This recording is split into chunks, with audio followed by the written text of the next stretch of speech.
Bonjour à toutes et à tous, bienvenue sur votre chaîne d'information régionale en ce mercredi 19 juin. On démarre avec un anniversaire il y a un an, tout juste. Cassel était élu village préféré des Français par l'émission éponyme de France 2. Un coup de communication inespéré pour la commune qui a vu ces derniers mois sa fréquentation être multipliée par 2, voire même 3, selon l'Office de tourisme. Depuis juin dernier, et cette élection, Cassel aurait en effet accueilli près de 250 000 touristes, selon les estimations les plus optimistes. Certains en tout cas venus de la région, d'autres d'un peu plus loin. Tous ont pu découvrir le charme authentique de ce village flamand perché sur son mont. D'ici quelques jours, les équipes de France 2 diffuseront de nouveau l'émission 2019. Retour sur cette année folle avec le directeur de tourisme de Cassel au micro de Lucille Constant. Vous avez cette fréquentation, Cassel, ça devient un peu notre tour Eiffel touristique, c'est-à-dire que désormais, les clientèles qu'on va recevoir, qu'elles soient de la région de France ou plus loin, on a des gens qui viennent d'Alsace, de Bretagne, où on a des identités fortes, viennent aussi chercher l'authenticité flamande qu'on va pouvoir leur proposer. Ils connaissent le nom Cassel, ils connaissent le nom de la Flandre. Et ensuite, nous, notre idée, c'est aussi de pouvoir les emmener dans les petits villages aux alentours, dans les petites pépites. On a parlé de la Maison de la Bataille sur Norpen. On a Terre de Game qui a toute cette authenticité flamande. On a Auxelard juste au pied du mont. On a un peu plus loin, bien sûr, les autres monts de la chaîne, que ce soit le Mont des Cas, le Mont Noir, et tous les réseaux qu'on va avoir d'estaminets flamands, de villages patrimoine qui sont situés aux abords proches de Cassel. L'idée, c'est de dire aux gens, vous êtes venus pour Cassel, pour ce que vous en avez vu, la carte postale que vous en avez vu, mais sachez qu'on a aussi plein d'autres petites pépites à vous proposer dans un périmètre de 25 km autour du village. L'emploi, encore et toujours au cœur de nos préoccupations, à quelques semaines des vacances pour les lycéens. Et étudiants, une question importante, est-il encore possible de trouver un job d'été?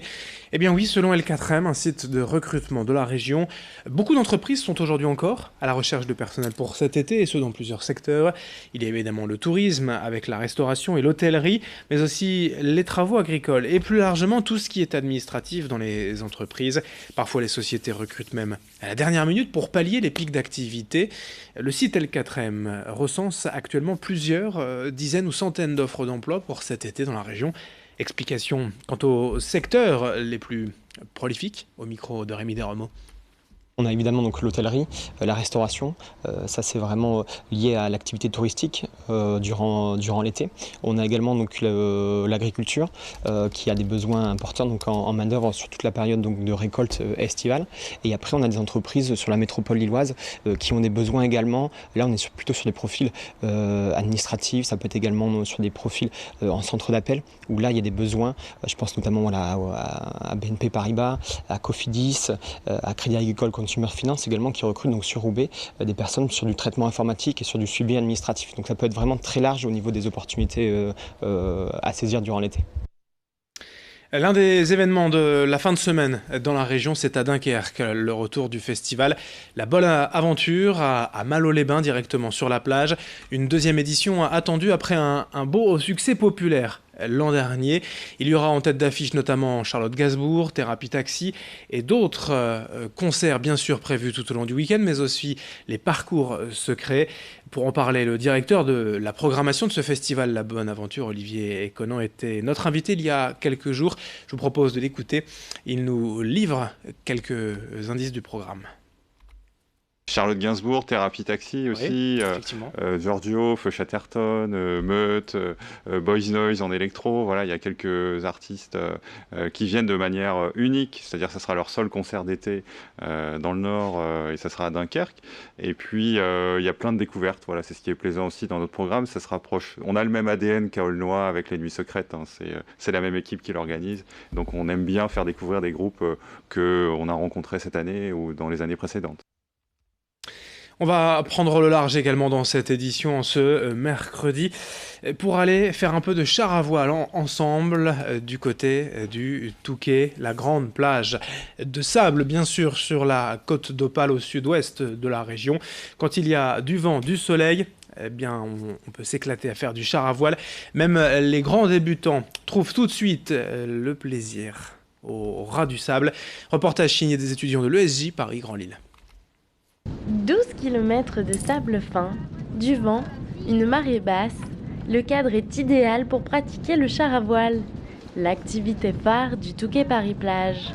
Nous avons les plus grands marnages de France, c'est-à-dire les plus grandes amplitudes de marée qui laissent apparaître une surface exploitable pour des engins à voile sur un sable ferme et un sable qui se prête tout à fait à la pratique de cette activité liée au vent. Un sport extrême auquel ces personnes sont venues s'initier. Le cours dure 2 heures. Par mesure de sécurité, chacun son casque et la séance débute toujours par les premières instructions. Le matériel est simple, mais il faut connaître les commandes. Se rendre vers ce qu'on appelle un arrêt face au vent. D'accord? C'est quoi ça? On s'en sert pas du tout.